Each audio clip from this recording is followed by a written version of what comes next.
Morning, guys. Hope you're doing well. I'm going to make a quick video about surrender. It's kind of a big part of a spiritual path. I think we take it for granted, people who have been doing spiritual practice, and how important it is, how powerful it is, because when we let go and let God, it creates a space for that godly energy to come in. And right now, we're going through some tumultuous times, and it's going to require surrender. I mean, let's look at the options. What we can do, we could fight it. We could get angry. We could say we got cheated, we got done wrong, and maybe there's a time and a place to fight.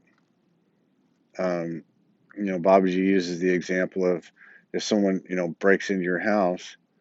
I mean, what are you going to do? Let them assault your family and do whatever they want? No, you're going to fight. You're going to fight back. So there's a time and a place for it. I'm not saying there isn't. But I mean, if you look at like what Gandhi did with nonviolence, I mean, that's a big deal.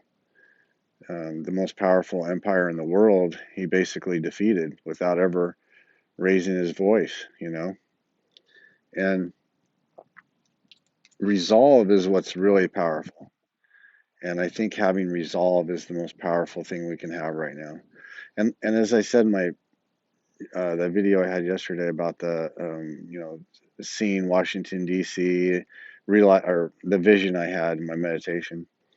They're doing a satanic worship right now. Okay, I think the best thing. I don't know the best thing. Maybe spread awareness.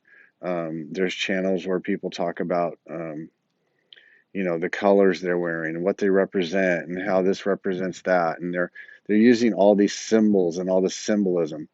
I mean, I don't think that that's a bad thing to know that. It's good to know.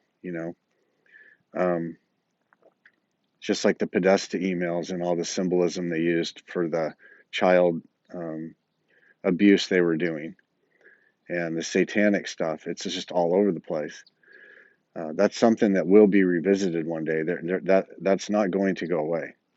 All these things are not going away. We just have to surrender. We have to just let the higher power do what it needs to do to clear the space so we can have the best and the brightest and the most hopeful future. But violence isn't going to fix anything. And I follow this lady. She's a Jyotish astrologer, so they're Vedic astrologers. And she was saying that we're headed for some real tumultuous times this next few months. I what she basically was saying, like the next month or and a half, 2 months will be pretty calm. They're going to be putting out stimulus and all these things, but something's going to happen in May, June, somewhere around that time, April, May, June. I don't know, but she's predicting something, and I've been hearing a lot of things from other people also that there will be a financial collapse, a financial reset at that time, different things like that. So it's good to be paying attention. It's good to position yourself. I mean, I need to have money to support my family, so I'm going to take advantage of. I'm going to take advantage of these opportunities. Let's see it for what it is. It's an opportunity in a way, and be prepared and position ourselves. We can do the same thing spiritually. We can put ourselves in the best possible position to have the greatest gains, and surrender is the best possible position on a spiritual level.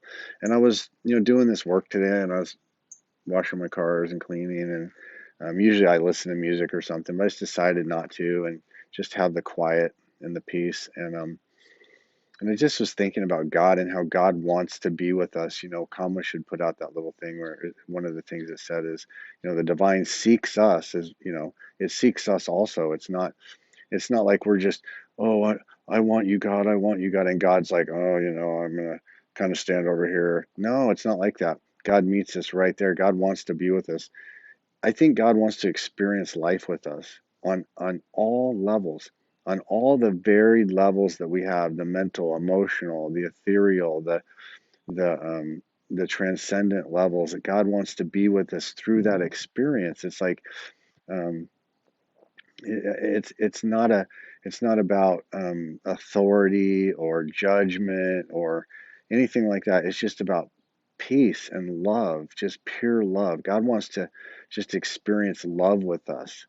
And, I was doing my meditation today and I was thinking, oh, I want to have another vision about this and that. And I just thought, no, no, no.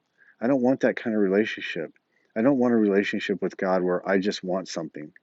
I want to commune. I want communing with God. I want a communal relationship where we are giving to each other. And so I just imagined opening my heart to God and loving God. And you know, I didn't have any flashy experiences, but it was just it was just peace and love, and that's the highest.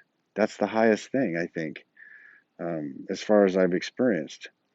The love I felt from Comlish, the love I felt from you know uh, these higher level beings. It's real. It's that's where it's at. That's the spiritual. Um, the spiritual money. That's the spiritual currency is love. It's not, oh, I can manifest this and I can, I created this and I did this and I had this vision and God showed me this and God showed me that. No, I don't think that's the highest.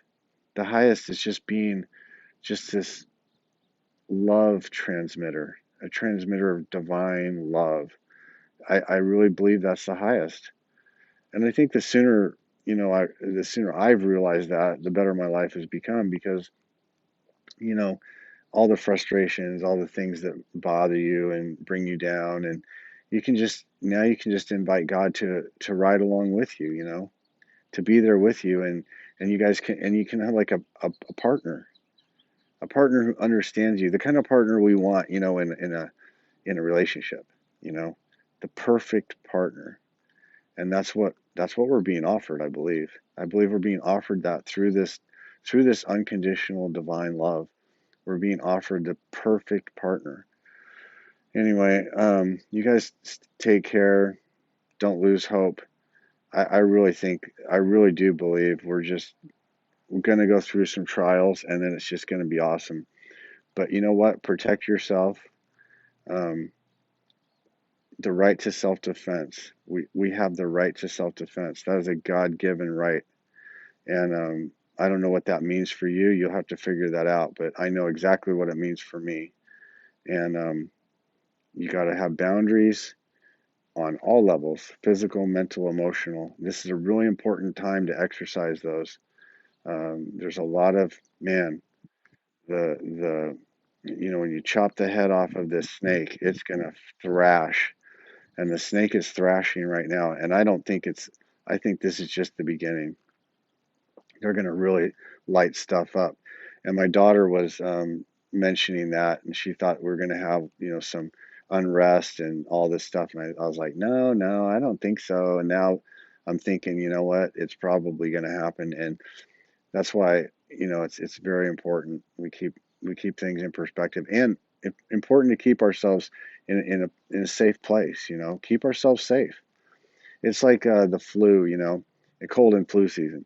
Does it make sense to be around? If you're a vulnerable population, does it make sense to be around a bunch of people? No, it doesn't. You know, just like with COVID.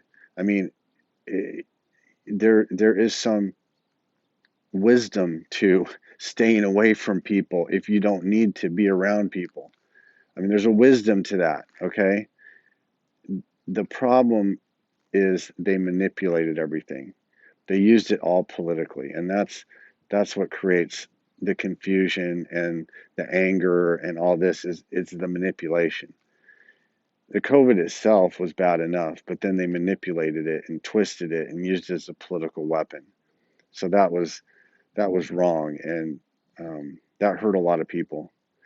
So there'll be karma for that. You can't do things like this without and get off scot free. These Satanists don't understand that. They think that they just rule the world. But um, anyway, I just start rambling. But I love you guys, and I hope you have a great day.